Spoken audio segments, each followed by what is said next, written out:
بسم الله الرحمن الرحيم. يا أيها المزمل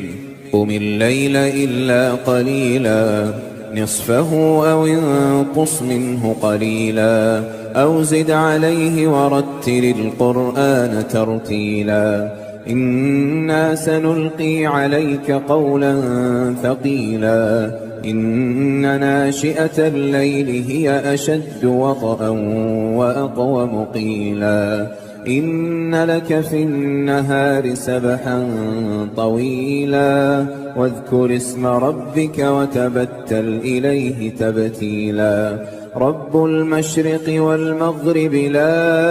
إله إلا هو فاتخذه وكيلا واصبر على ما يقولون واهجرهم هجرا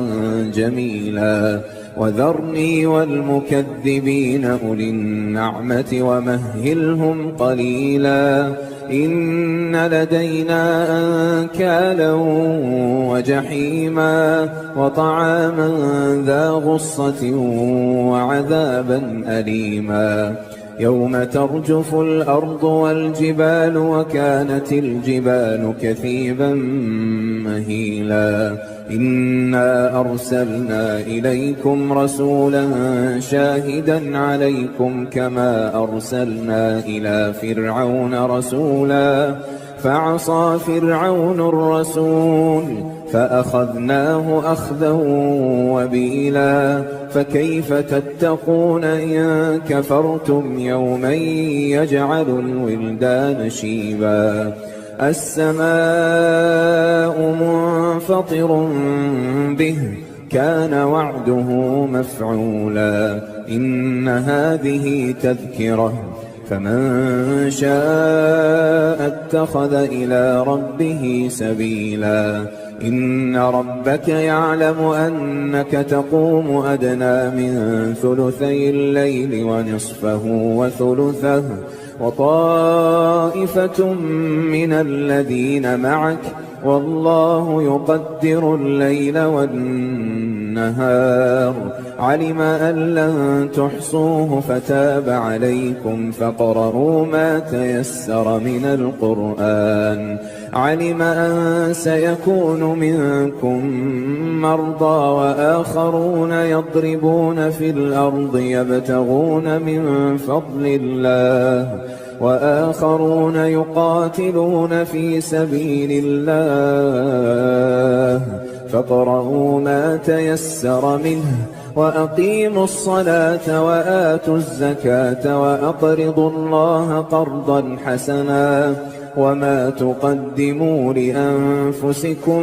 من خير تجدوه عند الله هو خيرا وأعظم أجرا واستغفروا الله إن الله غفور رحيم. بسم الله الرحمن الرحيم. الرحمن علم القرآن خلق الإنسان علمه البيان الشمس والقمر بحسبان والنجم والشجر يسجدان والسماء رفعها ووضع الميزان ألا تطغوا في الميزان وأقيموا الوزن بالقسط ولا تخسروا الميزان والأرض وضعها للأنام فيها فاكهة والنخل ذات الأكمام والحب ذو العصف والريحان فبأي آلاء ربكما تكذبان خلق الإنسان من صلصال كالفخار وخلق الجان من مارج من نار فبأي آلاء ربكما تكذبان رب المشرقين ورب المغربين فبأي آلاء ربكما تكذبان مرج البحرين يلتقيان بينهما برزخ لا يبغيان فبأي آلاء ربكما تكذبان يخرج منهما اللؤلؤ والمرجان فبأي آلاء ربكما تكذبان وله الجوار المنشآت في البحر كالأعلام فبأي آلاء ربكما تكذبان كل من عليها فان ويبقى وجه ربك ذو الجلال والإكرام فبأي آلاء ربكما تكذبان يسأله من في السماوات والأرض كل يوم هو في شأن فبأي آلاء ربكما تكذبان سنفرغ لكم أيها الثقلان فبأي آلاء ربكما تكذبان يا معشر الجن والإنس إن استطعتم أن تنفذوا من أقطار السماوات والأرض فانفذوا لا تنفذون إلا بسلطان فبأي آلاء ربكما تكذبان يرسل عليكما شواظ من نار ونحاس فلا تنتصران فبأي آلاء ربكما تكذبان فإذا انشقت السماء فكانت وردة كالدهان فبأي آلاء ربكما تكذبان فيومئذ لا يسأل عن ذنبه إنس ولا جان فبأي آلاء ربكما تكذبان يعرف المجرمون بسيماهم فيؤخذ بالنواصي والأقدام فبأي آلاء ربكما تكذبان هذه جهنم التي يكذب بها المجرمون يطوفون بينها وبين حميم آن فبأي آلاء ربكما تكذبان ولمن خاف مقام ربه جنتان فبأي آلاء ربكما تكذبان ذواتا أفنان فبأي آلاء ربكما تكذبان فيهما عينان تجريان فبأي آلاء ربكما تكذبان فيهما من كل فاكهة زوجان فبأي آلاء ربكما تكذبان متكئين على فرش بطائنها من استبرق وجنى الجنتين دان فبأي آلاء ربكما تكذبان فيهن قاصرات الطرف لم يطمثهن إنس قبلهم ولا جان فبأي آلاء ربكما تكذبان كأنهن الياقوت والمرجان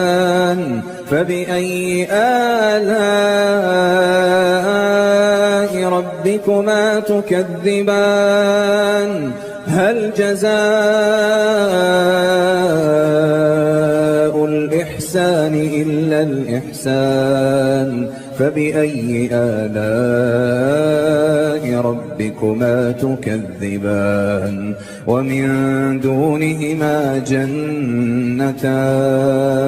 فبأي آلاء ربكما تكذبان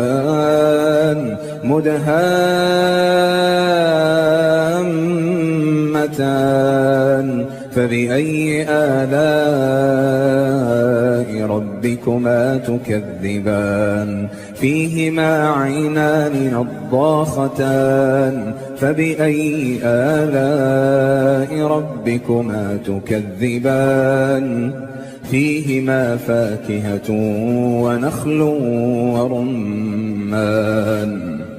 فبأي آلاء ربكما تكذبان فيهن خيرات حسان فبأي آلاء ربكما تكذبان حور مقصورات في الخيام فبأي آلاء ربكما تكذبان لم يطمثهن إنس قبلهم ولا جان فبأي آلاء ربكما تكذبان متكئين على رفرف خضر وعبقري حسان فبأي آلاء ربكما تكذبان تبارك اسم ربك ذي الجلال والإكرام.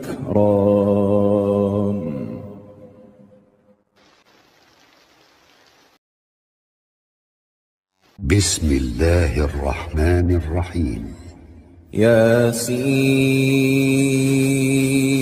والقرآن الحكيم إنك لمن المرسلين على صراط مستقيم تنزيل العزيز الرحيم لتنذر قوما ما أنذر آباؤهم فهم غافلون لقد حق القول على أكثرهم فهم لا يؤمنون إنا جعلنا في أعناقهم أغلالا فهي إلى الأذقان فهم مقمحون وجعلنا من بين أيديهم سدا ومن خلفهم سدا فأغشيناهم فهم لا يبصرون وسواء عليهم أأنذرتهم أم لم تنذرهم لا يؤمنون إنما تنذر من اتبع الذكر وخشي الرحمن بالغيب فبشره بمغفرة وأجر كريم إنا نحن نحيي الموتى ونكتب ما قدموا وآثارهم وكل شيء أحصيناه في إمام مبين واضرب لهم مثلا أصحاب القرية إذ جاءها المرسلون إذ أرسلنا إليهم 2 فكذبوهما فعززنا بثالث فقالوا إنا إليكم مرسلون قالوا ما أنتم إلا بشر مثلنا وما أنزل الرحمن من شيء إن أنتم إلا تكذبون قالوا ربنا يعلم إنا إليكم لمرسلون وما علينا إلا البلاغ المبين قالوا إنا تطيرنا بكم لئن لم تنتهوا لنرجمنكم وليمسنكم منا عذاب أليم قالوا طائركم معكم أئن ذكرتم بل أنتم قوم مسرفون وجاء من أقصى المدينة رجل يسعى قال يا قوم اتبعوا المرسلين اتبعوا من لا يسألكم أجرا وهم مهتدون وما لي لا أعبد الذي فطرني وإليه ترجعون أأتخذ من دونه آلهة إن يردني الرحمن بضر لا تغن عني شفاعتهم شيئا ولا ينقذون إني إذا لفي ضلال مبين إني آمنت بربكم فاسمعون قيل ادخل الجنة قال يا ليت قومي يعلمون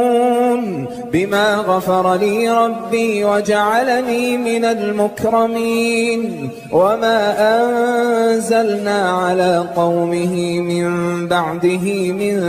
جند من السماء وما كنا منزلين إن كانت إلا صيحة واحدة فإذا هم خامدون يا حسرة على العباد ما يأتيهم من رسول إلا كانوا به يستهزئون ألم يروا كم أهلكنا قبلهم من القرون أنهم إليهم لا يرجعون وإن كل لما جميع لدينا محضرون وآية لهم الأرض الميتة أحييناها وأخرجنا منها حبا فمنه يأكلون وجعلنا فيها جنات من نخيل وأعناب وفجرنا فيها من العيون ليأكلوا من ثمره وما عملته أيديهم أفلا يشكرون سبحان الذي خلق الأزواج كلها مما تنبت الأرض ومن أنفسهم ومما لا يعلمون وآية لهم الليل نسلخ منه النهار فإذا هم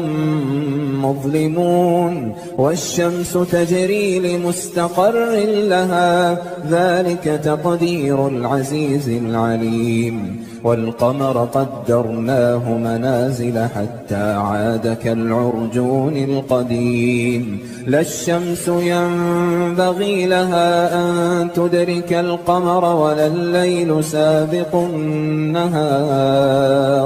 وكل في فلك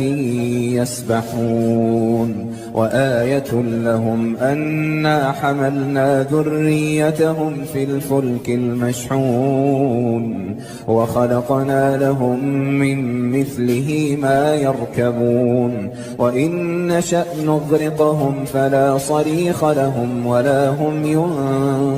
ينقذون إلا رحمة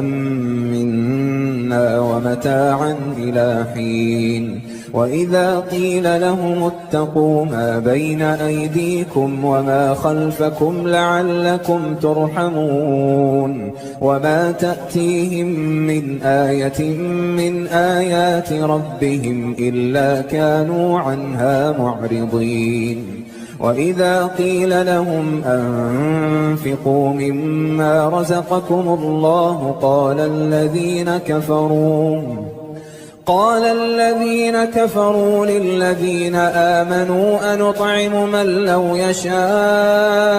الله أطعمه إن أنتم إلا في ضلال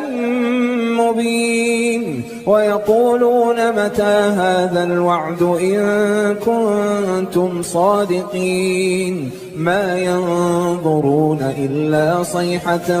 واحدة تأخذهم وهم يخصمون فلا يستطيعون توصية ولا إلى أهلهم يرجعون ونفخ في الصور فإذا هم من الأجداث إلى ربهم ينسلون قالوا يا ويلنا من بعثنا من مرقدنا هذا ما وعد الرحمن وصدق المرسلون إن كانت إلا صيحة واحدة فإذا هم جميع لدينا محضرون فاليوم لا تظلم نفس شيئا ولا تجزون إلا ما كنتم تعملون إن أصحاب الجنة اليوم في شغل فاكهون هم وأزواجهم في ظلال على الأرائك متكئون لهم فيها فاكهة ولهم ما يدعون سلام قولا من رب رحيم وامتازوا اليوم أيها المجرمون ألم أعهد إليكم يا بني آدم ألا تعبدوا الشيطان إنه لكم عدو مبين وأن اعبدوني هذا صراط مستقيم ولقد أضل منكم جبلا كثيرا أفلم تكونوا تعقلون هذه جهنم التي كنتم توعدون اصلوها اليوم بما كنتم تكفرون اليوم نختم على أفواههم وتكلمنا أيديهم وتشهد أرجلهم بما كانوا يكسبون ولو نشاء لطمسنا على أعينهم فاستبقوا الصراط فأنى يبصرون ولو نشاء لمسخناهم على مكانتهم فما استطاعوا مضيا ولا يرجعون ومن نعمره ننكسه في الخلق أفلا يعقلون وما علمناه الشعر وما ينبغي له إن هو إلا ذكر وقرآن مبين لينذر من كان حيا ويحق القول على الكافرين أولم يروا أنا خلقنا لهم مما عملت أيدينا أنعاما فهم لها مالكون وذللناها لهم فمنها ركوبهم ومنها يأكلون ولهم فيها منافع ومشارب أفلا يشكرون واتخذوا من دون الله آلهة لعلهم ينصرون لا يستطيعون نصرهم وهم لهم جند محضرون فلا يحزنك قولهم إنا نعلم ما يسرون وما يعلنون أولم ير الإنسان أنا خلقناه من نطفة فإذا هو خصيم مبين وضرب لنا مثلا ونسي خلقه قال من يحيي العظام وهي رميم قل يحييها الذي أنشأها أول مرة وهو بكل خلق عليم الذي جعل لكم من الشجر الأخضر نارا فإذا أنتم منه توقدون أوليس الذي خلق السماوات والأرض بقادر على أن يخلق مثلهم بلى وهو الخلاق العليم إنما أمره إذا أراد شيئا أن يقول له كن فيكون فسبحان الذي بيده ملكوت كل شيء وإليه ترجعون